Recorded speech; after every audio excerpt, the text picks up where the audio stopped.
তো হ্যালো বন্ধুরা, চলে এসেছি আমরা সবাই দীঘায় মাছের দোকানে। আর দেখ না,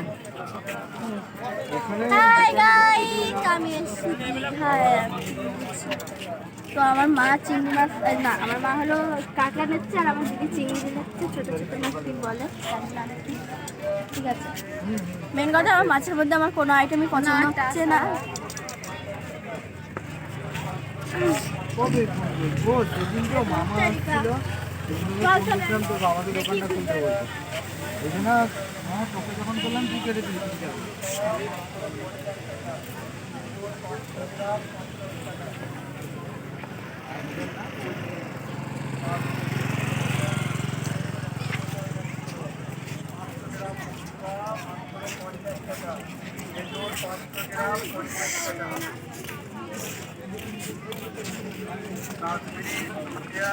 কি মোমো খাই মোমো ওরা কই দি